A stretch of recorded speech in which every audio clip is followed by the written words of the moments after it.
kita nggak menyadarinya. Jadi kenikmatan hidup itu perlu selalu kita syukuri. Alhamdulillahirabbil alamin. Kenapa?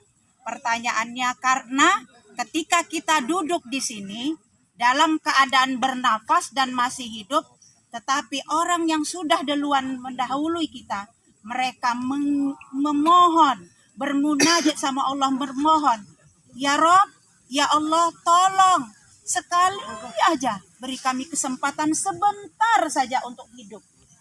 Jadi pada hari ini yang hadir di semua ini adalah orang-orang yang beruntung, dan pada setiap majelis ilmu malaikat senantiasa turun ke sini berselawat kepada kita untuk memohon ampun, memohonkan rahmat maghfirahnya untuk kita.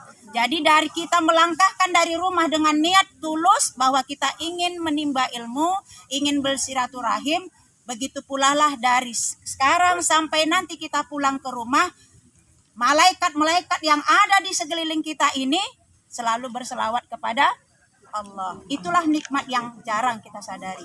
Kemudian kita juga senantiasa mengucapkan selawat dan salam kepada satu-satunya, ya, suri teladan kita, yaitu Nabi kita Muhammad Sallallahu alaihi wasallam. Allahumma sholli ala sayyidina Muhammad. Ibu-ibu, pada kesempatan hari ini saya mengucapkan terima kasih kepada Bapak, kepada yang mengundang, yaitu Tony, untuk berhadir di sini, yaitu untuk berbagi, ya. Saya bukan ahli yang seperti disampaikan. Nah, kebetulan saja saya sedikit, ya, dan kebetulan juga saya selaku Bilal Mait, dan memang saya selalu melakukan pelatihan-pelatihan untuk mencari regenerasi bagi Bilal Mait di lingkungan Sumatera Utara, ya Bu, ya.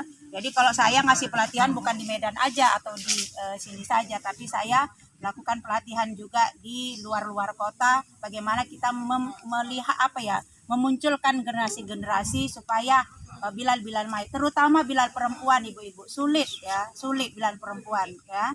Nah, kita masuk saja karena memang waktu sudah sedikit sekali, ya. Sebenarnya saya kalau ngadakan pelatihan Bilal Mait ini, Bu, lama. Saya sampaikan secara teori dulu, kemudian baru praktek. Nah, kenyataannya hari ini mau tidak mau saya langsung di praktek, ya. Karena supaya kita sama-sama tahu, ya Bu, ya. Nah, langsung saja kita ketika kita mendengar itu selalu, ya, biasanya disampaikan di setiap masjid. Kalau sudah Assalamualaikum warahmatullahi wabarakatuh, katanya kan. Kemudian apa selanjutnya kalimatnya, Bu? Innalillahi wa inna ilaihi rajiun. Apa yang terbayang di benak kita, Bu? Siapa yang meninggal? Kapan giliran aku? Gitu, ya.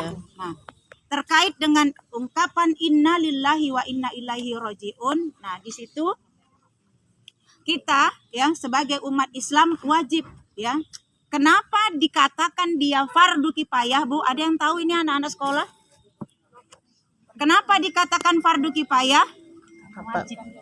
Iya, wajib. Memang wajib. Tapi kenapa dia fardu kifayah? Karena apa? Bukan. Fardu kifayah itu dikerjakan salah seorang dari jamaah yang banyak, udah lepas yang lainnya, gitu. Iya, baik. Bagus, Bu, jawabannya, ya. Dikatakan fardu kifayah bahwa pelaksanaan fardu kifayah ini hukumnya wajib, Bu, ya. Nggak bisa ditawar-tawar. Wajib hukumnya bagi seluruh masyarakat. Nah, itulah dia. Jadi kenapa kifayah? Kifayah itu wajib semua kita. Semua di masyarakat situ, umpamanya di sini, ya, daerah sini. Nah, di kampung situlah di mana kita tinggal. Nah, kita juga sebagai umat atau sebagai masyarakat di situ ikut wajib melaksanakannya. Bukan berarti memandikan saja, tapi ikut dalam proses pelaksanaan fardu kifayah. Makanya kifayah. Kifayah itu kewajiban bersama.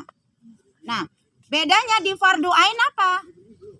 Kalau fardu ain itu kewajibannya sendiri masing-masing. Benar, Ibu. Jadi kalau ain sendiri, kalau kifayah bersama-sama. Di mana dia bertempat, di situ semuanya berkewajiban untuk melaksanakannya ya. Jadi pertama sekali ketika kita mendengar musibah, berarti kita langsung berpikir bagaimana kita sebagai umat Islam dengan kewajiban yang sudah diberikan kepada kita, ikut kita melaksanakannya. Bagaimana? Pertama sekali kita bertakziah, ya kan? Bertakziah, kemudian kita datang, apa yang bisa kita bantu, apa yang bisa kita lakukan. Kalau remaja-remaja mungkin dia bantu untuk pelaksanaan bagaimana mungkin di lingkungan keluarga, konsumsi apa segala macam, ya kan? Bagaimana kalau untuk kita ibu-ibu, ya kan, bagaimana kita membantu ahli musibah, keluarganya, ya. Apakah itu bisa memandikan dan segala macam, membantu hal-hal yang terkait dengan itu, memudahkan ahli musibah dalam proses pelaksanaan fardu kifayah.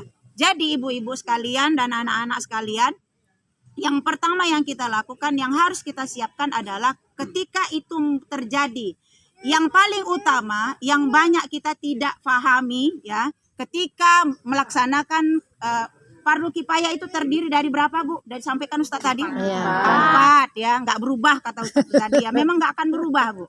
Kalau ada yang berani ngerubahnya, nauzubillah ya. Jadi 4 hal ini. Yang pertama tadi apa? Memandikan. Dalam hal memandikan masih banyak kekeliruan yang kita lakukan ya. Jadi kalau kita memandikan mayat, itu ada hal-hal yang harus kita persiapkan ya. Ketika kita memandikan mayat, ahli musibah atau masyarakat di situ atau STM ya, biasanya STM ya, mempersiapkan segala sesuatu terkait dengan memandikan. Apa itu? Yang pertama sekali tempat pemandian. Ya. Biasanya dibuat tirai ya, atau pembatas ya, atau dibuat tempatnya ya. Nah, sebaik-baiknya sesuai dengan sunnah Rasul, sebaik-baiknya dalam membuat atau mempersiapkan tempat pemandian adalah pemandian di lingkungan rumah. Kalau orang-orang zaman dulu rumahnya besar-besar ya, Bu. Kamar mandinya lebar-lebar ya, Bu. Itulah orang dulu. Kalau orang tuh sekarang enggak SSS ya. Ya, sebaiknya ya. Kalau memang rumahnya besar, pemandiannya lebar, sebaiknya memang di tempat di rumah ya. Itu yang paling disunahkan oleh Nabi kita Muhammad SAW. Nah, kemudian setelah tempat pemandian apa? Air. Ya, air. Ibu-ibu semua udah di bagian itu kan? Nah, ada tuntunan di situ, ada di situ, ya. Jadi tempat pemandian itu terkait juga dipan, ya. Tempat pemandiannya terkait dipan. Selain dia tertutup, tidak memunculkan orang untuk melihat, ya. Karena memang dalam memandikan itu sama, Bu. Mayat dengan kita sama-sama merasakan malu kalau dilihat. Jadi wajib tertutup ya, tidak nampak ya.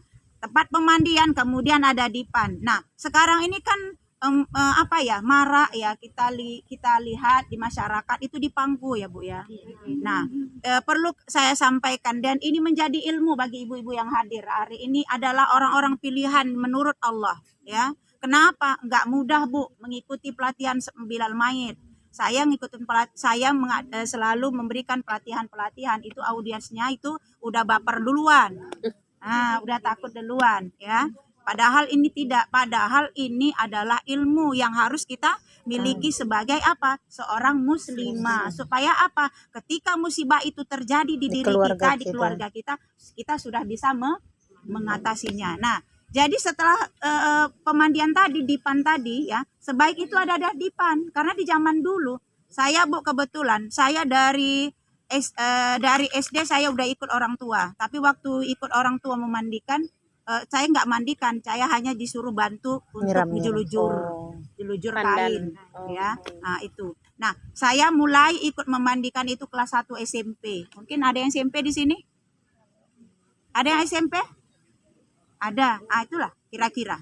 Saya mulai ikut mandikan sama orang tua. Nah, kalau di zaman dulu itu nggak ada di pangku, Bu. Dibuat dipan atau bale-bale, kemudian dibuat debok pisang dibagi 2, disusun.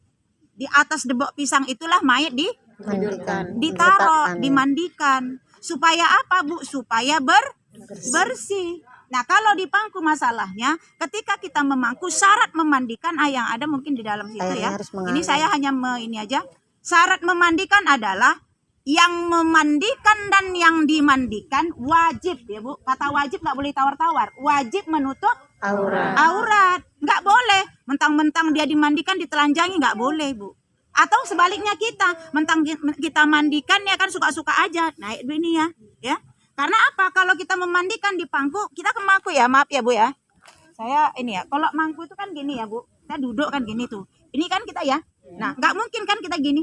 Nah, ini pasti ada kain dan biasanya orang yang memandikan itu pakai kain sarung. Nah, jadi kalau kita memangku najis itu tertinggal di sini. Jadi mayat itu sama aja Bu, capek-capek kita mandikan tapi tetap bernajis. Sementara wajib dia bersih, suci ya. Ya, bersih dan suci. Nah, terkait dengan itu. Jadi kalau ada makanya belakangan dibuatlah tempat pemandian. Bahan apa dia yang tidak meninggalkan bekas? Bahan stainless. Sama dia daun keladi. Ibu-ibu yang sudah lama mungkin tahu lagu-lagu Feramli, apa lagu apa itu yang ibarat air di daun keladi. Ingat ya, Ibu ingat lagunya ya? Enggak, Terus terusannya apa? Walaupun tertumpah, tercurah habis, tak tinggal lagi. Berarti apa? Daun keladi. Iya, daun keladi itu kalau dia disiram air sebanyak apapun dia nggak akan basah. Dia ser aja. Sama dengan debok pisang. Debok pisang dia nggak nyerap air. Permukaannya kecuali dalamnya ya. Nah, jadi begitulah.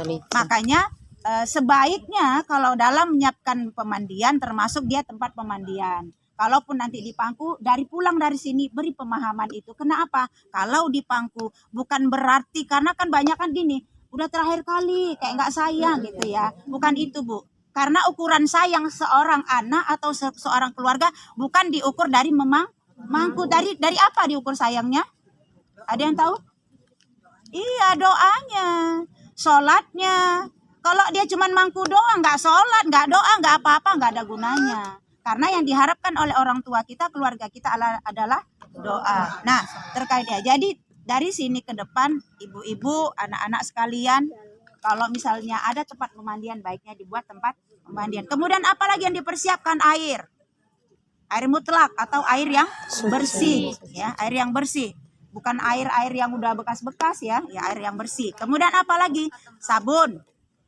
Ya, air sabun, kemudian air jeruk, kemudian air bidara. Di situ memang bagian-bagiannya ada yang belum termasuk ya. Jadi air bidara, kemudian air apa? Ya, air kapur barus. Itu yang biasa kita buat. Tapi jarang orang yang pakai air bidara. Nah, kenapa bidara itu? Bidara itu disunahkan juga karena apa? Karena bidara ini berfungsi untuk menghapus atau menghilangkan semua yang berbentuk sihir atau apapun yang ada di mayit. Nah, kita Bu, khasiatnya daun bidara supaya ibu-ibu dan adik-adik sekalian tahu dan anak-anak sekalian tahu, daun bidara juga bagus untuk kita konsumsi. Supaya apa? Konsumsi daun bidara menghindarkan kita dari sihir. Umpamanya ada orang yang ingin berbuat jahat sama kita, itu tertolak karena kita mengkonsumsi daun bidara. Diapain daun bidara? Daun bidara 7 lembar dimasukkan ke dalam air, kemudian kita baca ruhiyah ya, ayat-ayat ruhiyah. Yang pertama adalah ayat kursi, kemudian surah Al-Ikhlas 3 kali, Al-Falaq 3 kali, An-Nas 3 kali, kemudian dihembuskan di air itu. Kita konsumsilah, minum keluarga, insya Allah kita terhindar dari guna-guna dan apapun yang di luar sepengetahuan kita. Nah, selanjutnya yang kita persiapkan lagi apa? Gayung, ya, gayung. Nah, kemudian apalagi handuk, ya, katembat. Nah, katembat ini untuk apa? Untuk membersihkan. Itulah yang perlu kita persiapkan, ya. Nah, kemudian setelah itu kita siapkan, barulah kita menyiapkan apa? Menyiapkan kain kafan.